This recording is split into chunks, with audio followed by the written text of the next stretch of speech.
क्या आपको मालूम है कि आपकी कुंडली में पितृदोष है या नहीं? यदि आपकी कुंडली में पितृदोष है तो इससे आपको क्या क्या नुकसान हो रहा है और आखिर आपकी कुंडली में पितृदोष लगा क्यों है? और अगर लग गया है, अगर पूर्वजों का श्राप आपके साथ है तो आप इससे कैसे मुक्ति पा सकते हैं, इन सब के बारे में चर्चा करेंगे आज की वीडियो में। नमस्कार, स्वागत है आप सभी का हमारे वेदांत चैनल पर। दोस्तों, कुंडली में पितृदोष बन रहा हो तब जातक को घर की दक्षिण दिशा की दीवार पर अपने स्वर्गीय परिजनों का फोटो लगाकर उस पर हार चढ़ाकर रोजाना उनकी पूजा करनी चाहिए। इससे पितृदोष से मुक्ति मिलेगी। पितृ का मतलब है हमारे पूर्वज जो पित योनि को प्राप्त हो चुके हैं। ऐसे सभी पूर्वज जो आज हमारे साथ नहीं हैं, परंतु वो वश या असमय मृत्यु को प्राप्त होने के कारण आज भी मृत्यु लोक में लटक रहे हैं।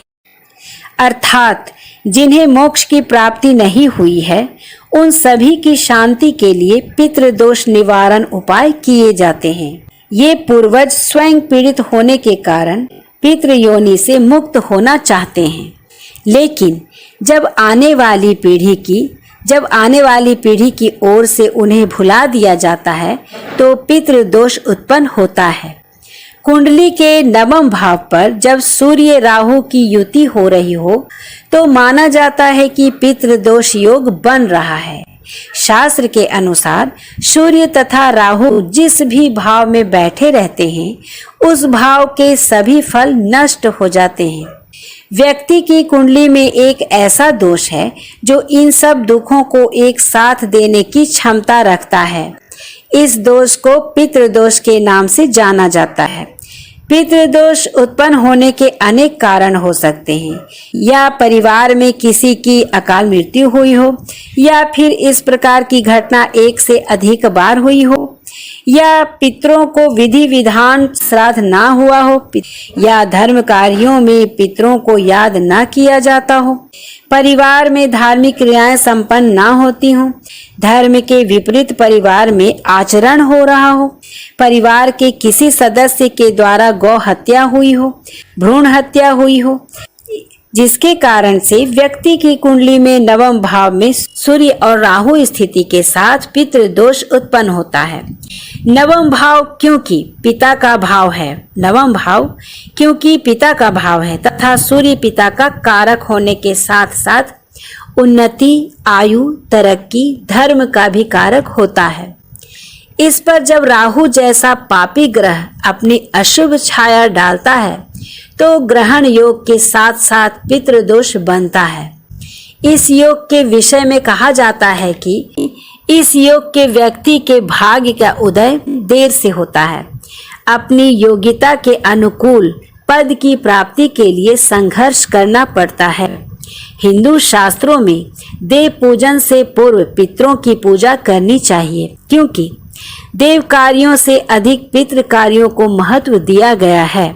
इसलिए देवों को प्रसन्न करने के लिए पितरों को तृप्त करना चाहिए। पितृ कार्यों के लिए सबसे उत्तम पितृपक्ष अर्थात आश्विन मास का कृष्ण पक्ष समझा गया है। महाराशियों के अनुसार पूर्व जन्म के पापों के कारण पितृदोष बनता है। इसके अलावा इस योग के बनने के अनेक अन्य कारण और भी हैं। चलिए अब हम जानते हैं पितृदोष निवारण के और भी उपाय।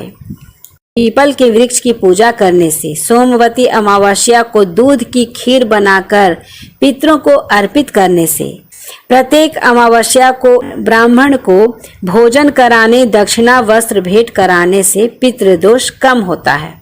प्रत्येक अमावस्या को कंडे की धूनी लगाकर उसमें घी का भोग लगाकर दक्षिण दिशा में पितरों का आवाहन करने से, अपने कर्मों का क्षमा याचना करने से भी लाभ होता है। सूर्योदय के समय किसी आसन पर खड़े होकर सूर्य को निहारने, उनसे शक्ति देने की प्रार्थना करने और गायत्री मंत्र का जाप करने से भी सूर्य मजबूत होता है।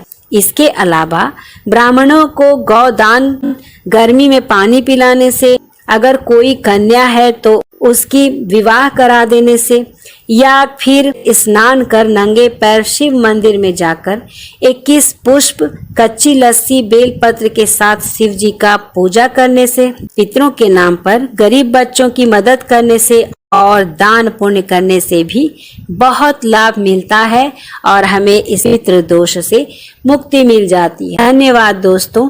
उम्मीद करती हूँ आप लोगों को हमारी ये वीडियो अच्छी लगी होगी, तो लाइक शेयर कमेंट जरूर कर दीजिएगा। नए हो तो चैनल को सब्सक्राइब करना ना भूलें। फिर मिलती हूँ एक अलग जानकारी के साथ, तब तक के लिए नमस्कार।